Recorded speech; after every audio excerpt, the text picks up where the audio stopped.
A Casa Colonial.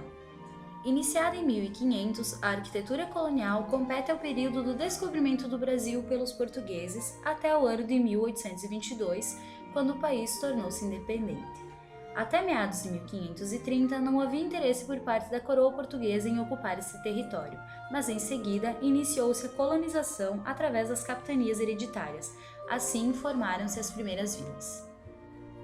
Nesta época, os colonizadores importaram correntes estilísticas da Europa e adaptaram-nas às condições e materiais locais. No Brasil, encontraram-se edifícios coloniais com traços renascentistas, maneiristas, barrocos, rococós e neoclássicos. Contudo, a transição entre os estilos realizou-se de forma progressiva ao longo dos séculos. Todo o século XVI foi marcado pelo urbanismo lento, fosse pela falta de recursos ou pela própria distância em que se encontrava da coroa. O que se via eram vilas dispersas, geralmente próximas ao litoral da colônia, com ruas e casas desalinhadas. Somente em 1549 e 1565 é que atividades urbanizadoras foram postas em prática com a construção das cidades de Salvador, São Sebastião e Rio de Janeiro, sendo as duas últimas as primeiras a utilizar um traçado quadriculado. Nas edificações coloniais, uma característica importante é o predomínio dos cheios em relação aos vazios. Isso acontecia porque a tecnologia construtiva da época não permitia que se trabalhasse de outra forma. A fachada das casas coloniais eram compostas por uma porta frontal e duas janelas que, independente do tamanho da edificação, tinham espaçamento de forma métrica. As diferenças sociais podiam ser percebidas através dos detalhes presentes nos beirais. Quanto maior o poderio da família, mais detalhes havia. No final do período, passou a ser utilizado o revestimento cerâmico nas fachadas, em sua maioria azulejos em tom de azul e amarelo, devido aos pigmentos que existiam na época. Os sobrados eram construídos pelas famílias mais abastadas. Estes tinham um pavimento térreo onde havia um comércio e o superior era destinado à moradia. A planta baixa dos dois pavimentos eram iguais, sendo que esta não sofria nenhuma mudança significativa. As fachadas mantêm a regularidade métrica das casas, tanto no pavimento inferior quanto no superior. Essas casas e sobrados, com exceção dos casarões dos senhores, eram construídas lado a lado, e a ventilação só ocorria em um sentido. A Casa Imperial.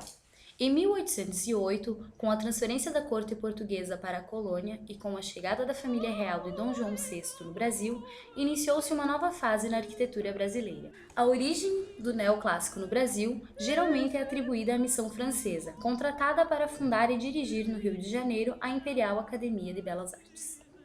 A arquitetura da época firmou-se em duas versões, o neoclássico oficial da corte, quase todo feito de importações, e a versão provinciana, simplificada, feita por escravos, exteriorizando nos detalhes as ligações dos proprietários com o poder central. O neoclássico oficial se desenvolveu nos centros maiores do litoral, como Rio de Janeiro, Belém e Recife, que tinham um contato direto com a Europa e que desenvolveram um nível mais complexo de arte e arquitetura e se integraram nos moldes internacionais de sua época. As residências urbanas utilizavam-se ainda das mesmas soluções de implantação dos tempos coloniais, sobre o alinhamento das ruas e sobre os limites laterais dos lotes. A partir da frente das residências, destinavam-se aos salões e à área social da casa. Para dentro, ficam os quartos e salas de jantar, e aos fundos o serviço. Os porões, que aparecem sob o térreo, são utilizados ora como locais de serviço, ora como depósito de lenha, liberando o térreo para utilização com cômodos de permanência diurna. Na arquitetura urbana prevaleceu clareza construtiva. Era caracterizada pela simplicidade formal, com cornichas e platibandas como recurso formal. As paredes de pedra ou tijolo eram revestidas e pintadas de cores suaves, como branco, rosa, amarelo e azul pastel. Apresentavam um corpo de entradas salientes, com escadarias, colunatas e frontões, e valorizavam a decoração dos interiores com revestimentos e pinturas. As casas rurais obedeciam aos padrões da arquitetura residencial urbana mais modesta. Era nos interiores que mais se aproximava dos padrões da corte, onde graças à cultura do café se desenvolvia uma intensa vida social. As transformações arquitetônicas, mais uma vez, se limitavam às superfícies, com papéis decorativos ou pinturas sobre as paredes de terra, criando a ilusão de um espaço novo. Mesmo considerando todas as adaptações sofridas no Brasil pelo neoclassicismo ou por outros movimentos artísticos, verifica-se uma tendência justamente nas camadas consumidoras. Com uma arquitetura que estava na dependência de importação de materiais e mão de obra especializada, ou que apenas disfarça com aplicações superficiais a precariedade da mão de obra escrava, o neoclássico não chegou a corresponder ao aperfeiçoamento maior da construção no Brasil. A casa na República Velha. Com a industrialização, surgem as primeiras tecnologias de grande importância, fazendo com que as pessoas que moram no interior migrem para a cidade.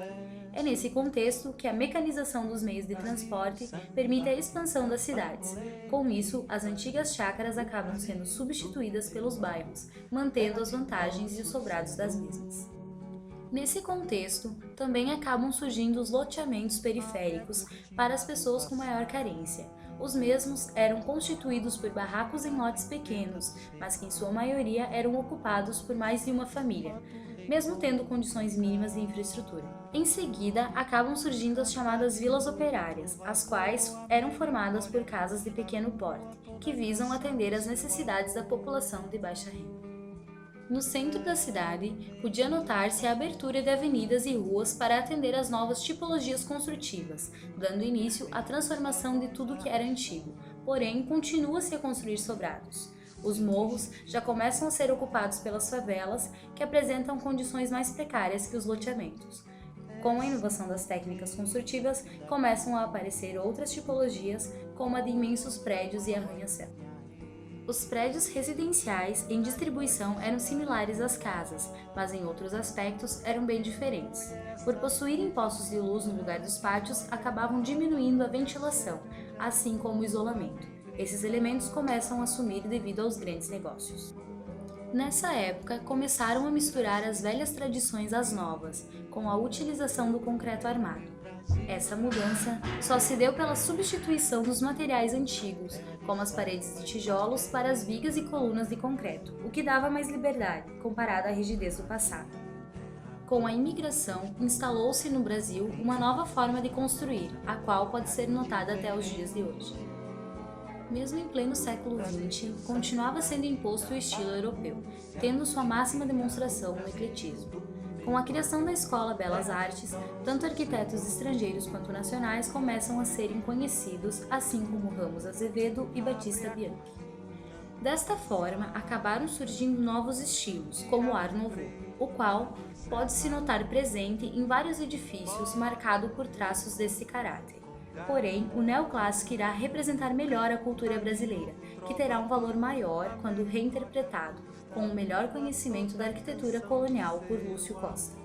Nessa mesma etapa, acaba surgindo o futurismo, tendo como representante brasileiro um arquiteto russo, o qual tornou possível a quebra com a influência das tradições, porém não conseguiu impor essa arquitetura de modo definitivo, o que só veio a ocorrer mais tarde por intermédio de Lúcio Costa com a ajuda de Le Corbusier.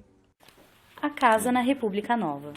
Depois da República Velha, a industrialização e urbanização continuam intensas. Cidades como Salvador, São Paulo e Rio de Janeiro crescem de forma rápida, sendo que os centros históricos sofrem um forte processo de transformação, no qual os novos prédios de apartamentos, de escritórios e comerciais sustentam uma fortíssima especulação imobiliária. Nasce então a arquitetura moderna no Brasil, sob a influência de Le Corbusier, arquiteto europeu, e de Lúcio Costa, arquiteto brasileiro, com o princípio modernista de que a moradia é como uma máquina para viver, produzida em base aos materiais da grande indústria da construção. A partir deste período, as visões de conceitos tradicionais são revistos. A utilização do concreto armado em vigas, pilares, lajes, coberturas, etc., permitiu a libertação das plantas, as funções internas das residências, as frentes e os fundos, as áreas de serviço, os pátios, as áreas e os jardins têm novas soluções, segundo os novos valores da modernidade. Em 1964, ocorre a ditadura militar e novos conjuntos habitacionais em prédios de apartamentos ou em casas constituem as novas tipologias habitacionais, localizadas fundamentalmente nas periferias das cidades, como consequência da falta de investimento nas classes populares. Ocorre nesse período também uma fortíssima imigração campo-cidade. Arranha-céus começam a aparecer. Casa contemporânea. O modo de vida do homem contemporâneo é bem diferente do que visualizamos no início desse vídeo.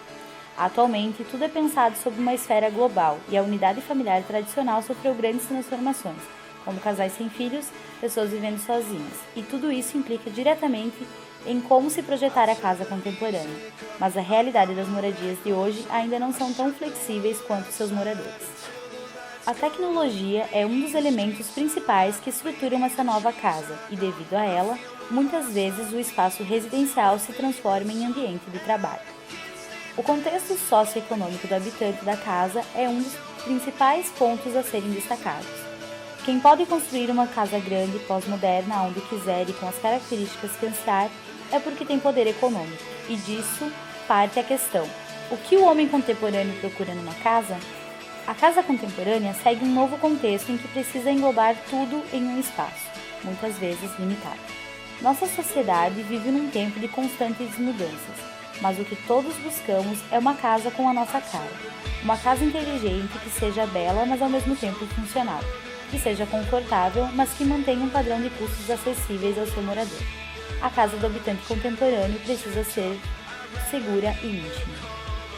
O habitar contemporâneo deve ser versátil. Quem disse que toda casa precisa ter uma sala ou uma cozinha? A casa contemporânea deve se adaptar ao estilo de vida de seu morador. É preciso que ela transmita a qualidade de vida e o lazer que o homem busca. É como se fosse um refúgio da cidade lá fora, um lugar onde os gostos e as características do morador são os principais influenciadores dessa arquitetura. A construção que melhor define o conceito de casa contemporânea são os chamados lofts. São edificações originalmente nova-iorquinas, que consistem na utilização de antigos galpões industriais que foram transformados em moradias. Geralmente são pequenas edificações com o mínimo possível de divisórias, onde os móveis é que delimitam os ambientes. O mesmo espaço dá lugar ao quarto, à sala, à cozinha, escritório. A única delimitação com paredes frequentemente se dá no banheiro. No Brasil, é bastante encontrado o quarto e o banheiro sobre um mesmo. A ideia do loft reflete em um homem contemporâneo que tem por residência seu espaço individual, onde tudo pode ser feito no mesmo lugar. A preferência do morador se dá na adaptação do mobiliário e na forma como ele irá utilizar a sua casa. A residência contemporânea se resume nas necessidades de seu morador. Loft Vasco. Construído em Porto Alegre pelo Urbano Arquitetura, o Loft Vasco foi o vencedor na categoria Reforma Residencial da Editora Abril. O objetivo foi tornar o espaço habitável, aconchegante e apropriado ao estilo de vida do morador, que costuma viver intensamente e receber muitos amigos. Foi feito um projeto com o menor investimento possível e mínimas intervenções na construção anterior, mantendo o aspecto industrial original. A única divisória se dá no dormitório e banheiro, dando privacidade aos cômodos. O restante da casa foi mantido integral.